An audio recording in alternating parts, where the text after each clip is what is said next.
OTT पर एक web series है जिसका नाम है महारानी। उसमें एक डायलॉग है कि जब जब आपको लगता है कि आप बिहार को समझ गए हैं तब तब बिहार आपको चौंका देता है। इस बार भी बिहार की सियासत में कुछ ऐसा ही देखने को मिल रहा है। बिहार की एनडीए सरकार में शायद सब कुछ ऑल इज वेल नहीं है। बीजेपी नेताओं और नीतीश कुमार में दूरी फिर से नजर आने लगी है। सरकारी कार्यक्रम होते तो हैं, लेकिन किसी में जेडीयू के नेता नाराज दिखते हैं तो किसी कार्यक्रम में बीजेपी के नेता नहीं आते। अहम कार्यक्रम में बीजेपी और जेडीयू के नेताओं की गैर मौजूदगी अब सवाल खड़े करने लगी है। ऐसा सिर्फ एक ही बार हुआ है, ये भी नहीं है। अब नीतीश कुमार ने पीएम मोदी को मांगों का पुलिंदा खत लिखकर भेज दिया है। जब बीजेपी और जेडीयू का बिहार में गठबंधन हुआ था तब जेडीयू और बीजेपी के नेताओं के बीच नजदीकी काफी हद तक नजर आती थी। करीब करीब हर कार्यक्रमों में दोनों ही उप मुख्यमंत्री साथ साथ नजर आते थे, लेकिन अब दूरी नजर आने लगी है। इसी वजह से कहा जा रहा है कि बिहार सरकार में सब कुछ ठीक नहीं है।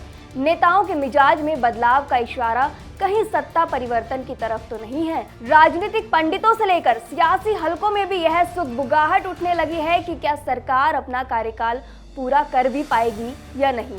यूं तो विधानसभा चुनाव में अभी 1 साल का वक्त बचा है, लेकिन बीजेपी जेडीयू के बीच के रिश्तों में आई ये दरार अब सवाल खड़े कर रही है। क्या बिहार में समय पर होंगे विधानसभा चुनाव? क्या मोदी सरकार केंद्र में स्थिर रह पाएगी? क्या बिहार में सब कुछ ठीक है?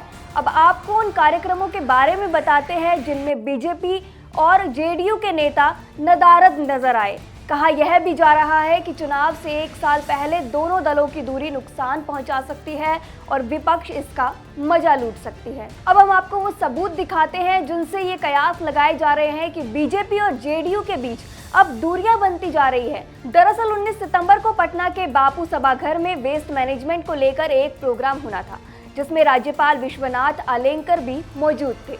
उन्होंने ही इसकी शुरुआत की। प्रोग्राम में उप मुख्यमंत्री सम्राट चौधरी, उप मुख्यमंत्री विजय सिन्हा, विधानसभा अध्यक्ष नंदकिशोर यादव, नगर विकास मंत्री नितिन नवीन मौजूद थे, लेकिन जेडीयू का कोई भी नेता इसमें नजर नहीं आया। होने को तो मुख्यमंत्री को भी इस प्रोग्राम में शामिल होना चाहिए था, लेकिन वह भी इस प्रोग्राम में नजर नहीं आए। इसी तारीख को एक और कार्यक्रम होना था जो जेडीयू का था। इसमें सीएम नीतीश ने 4 एक्सप्रेसवे को लेकर हाई लेवल मीटिंग बुलाई थी। इसमें योजना की जानकारी मुख्यमंत्री को दी जानी थी, लेकिन विभाग के मंत्री और डिप्टी सीएम विजय सिन्हा ही बैठक में शामिल नहीं हुए। दरअसल मुख्यमंत्री चाहते हैं कि विधानसभा चुनाव से पहले लंबित कामों को पूरा कर लिया जाए ताकि जनता को अपनी ओर आकर्षित किया जा सके। सीएम ने अधिकारियों को आदेश दिया कि वे जल्द से जल्द एक्सप्रेसवे के लिए जमीन अधिग्रहण का काम पूरा कर ले, लेकिन इस दौरान मंत्री नितिन नवीन भी मौजूद नहीं थे। इस पर भी सवालिया निशान खड़े हो रहे हैं। यह भी पूछा जा रहा है कि क्या गठबंधन की दोनों पार्टियां अपने अपने तरीके से सरकार चलाने की कोशिश कर रही है।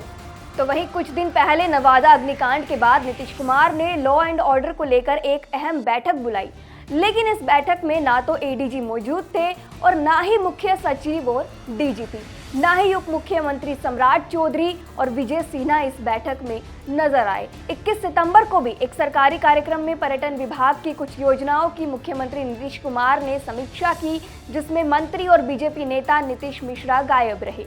यानी अपने ही मंत्रालय की बैठक में वह सीएम के साथ मौजूद नहीं थे।